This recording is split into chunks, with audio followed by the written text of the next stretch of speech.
Hey, love. Hey, love. Welcome back to another episode of Rollerset to Mindset. Today we have a juicy topic for you because we always want to bring you something that's going to help you in your business or journey as an entrepreneur, and also as a woman who is ready to experience another chapter of her life. Turn the page on where you are and embrace something that you have been secretly thinking about or envisioning for yourself. I have a way of calling it living in the halftime of our lives and really pursuing something that shows who we are on a deep, deep level. And so today, I want to talk about branding yourself. But before we dive in, I do have a pop question for you. And my pop question is this: do you ever give thought to how you come across to people versus who you feel you are from the inside out? And keep that question in mind as we go through this episode, because pretty much that is what branding is about. There are a lot of us who think that branding has more to do with what's visual, what people can see. Your logo, your font, your colors, all the visual things that people think about in branding. Your style, the way you wear your hair, the way you wear your makeup. And yes, that is part of it. But I want to talk about the three downfalls of a poor branding, because I think a lot of us either don't know or we haven't taken the time to study or to research what branding is really about. And so one of the downfalls I believe that aspiring entrepreneurs have when we think about branding is believing that your brand is separate from you. Like some of us, I think, because I've seen it in the brand story of aspiring entrepreneurs, of up and coming entrepreneurs, where they believe that they have to show a certain picture, create a certain look that's separate from who they are, or that kind of sort of want to blow up their personality, when in actuality, what they're presenting to the audience or to their audience is not at all who they are. And when I started to take branding seriously, I really had to look at myself and and and take myself through a series of questions that would help me to identify who I was, not just who I was, but who I wanted my audience to see me as. Because if I don't get that right, then I'm portraying a different person. I'm giving off a different message. And what that does is that runs the risk of me talking to the wrong people. And another thing, when we take the stance that our branding or our brand is separate from us, a lot of times we run into imposter syndrome, because what happens is we do not tell our story. We feel like an imposter because we are giving information that's not true to us. I think sometimes we overlook, or we're not deeply aware of how important our story is. The things that we have gone through, the person that we have become as a result of that experience. I think sometimes we forget how powerful that can be. And when we share who we are, not just who we are, but when we are willing to share how far we have come, who we used to be, our past, and when we fail to share who we presently are, and when we fail to share our hopes and our dreams, then we fear, then we end up not showing who we really are. Our audience get confused. They misinterpret our messages, are misinterpreted. Therefore, we sometimes find that our audience is just not relating to us. And we feel inauthentic and we feel like an imposter. But when we tell the truth about who we are, when we tell the truth about what we have overcome, how on earth are you going to feel like an imposter when you stand in your truth? That is when you can touch the heart of your audience, and that is when the people who you are sincerely looking for, that is when they end up looking for you. So the first one is believing. The first downfall about poor branding is believing that your brand is separate from you. Secondly, build a brand after you grow. Some believe that in order to be effective, that we have to wait until we blow up. We have to believe, we believe that we have to wait until everyone knows our name. We have to believe that our following is 100,000 followers. That is simply not true. I want to encourage you to start right where you are. I want to encourage you to know that there is time to pivot.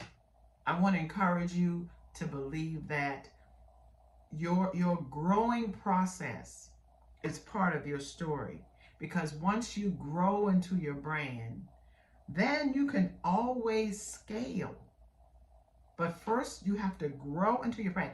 And the beautiful thing is, when we make our audience a part of that growth, a part of the mistakes, a part of the course correcting, a part of the starting over to get it right, a part of reaching out to our audience for answers, for suggestions. When we do that, we create a following. That's how we create the following.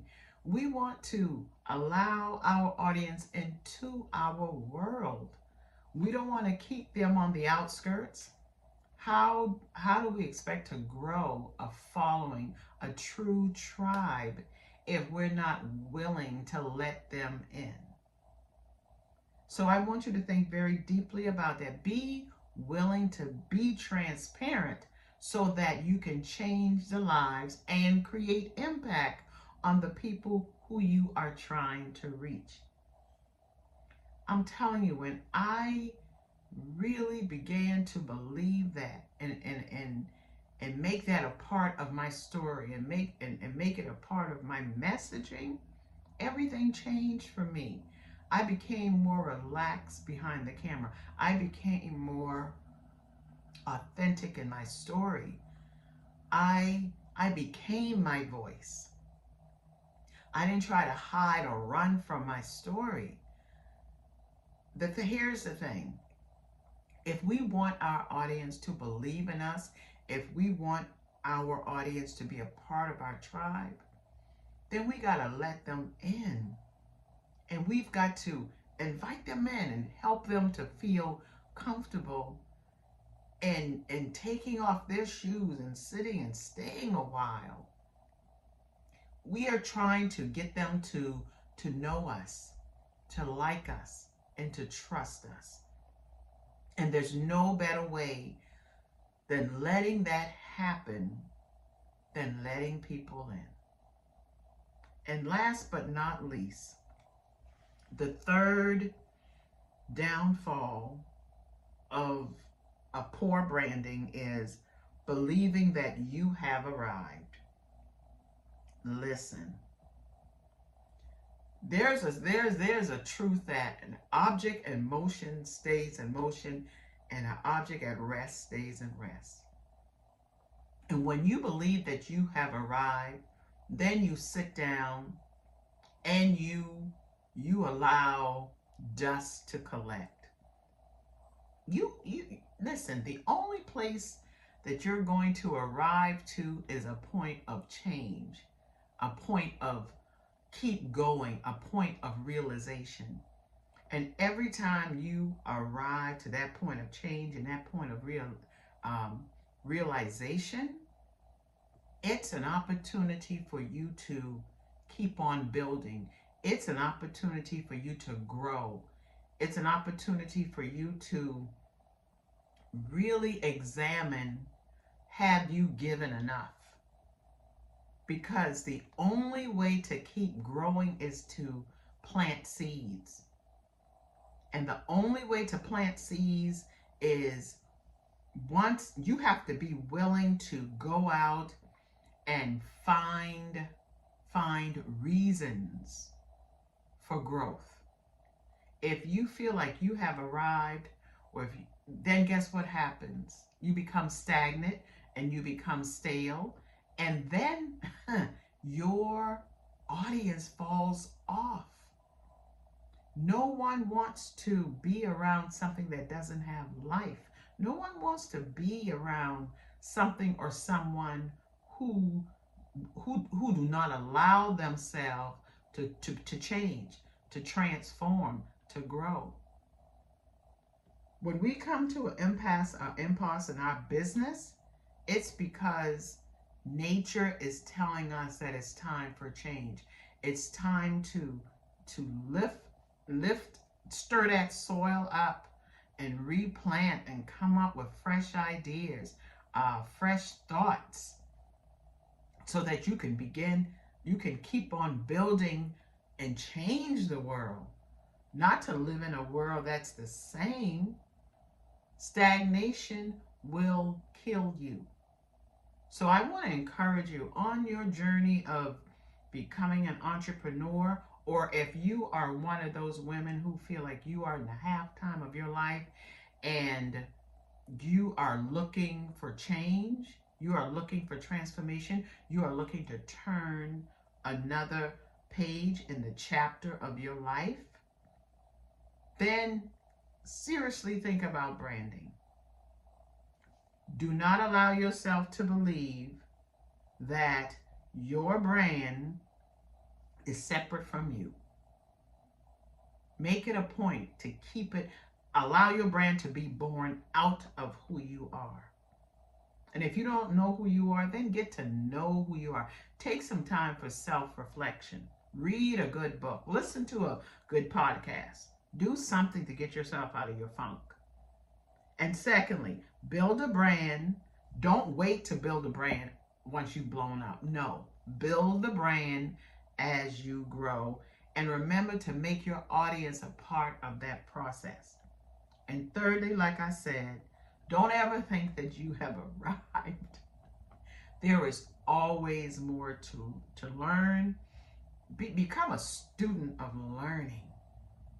There's always room for improvement, always room for growth.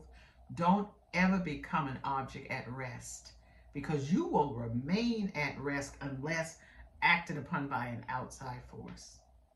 And folks are so busy trying to get theirs that they will leave you right there and they will not act upon you. Okay? I hope you got something out of this episode. Remember, you have everything in you to build your brand in such an incredible way that in 1 year, you won't be recognizable for who you used to be, but you'll be recognized for who you are and who you are becoming. I'll talk with you soon, okay? Bye. Mwah.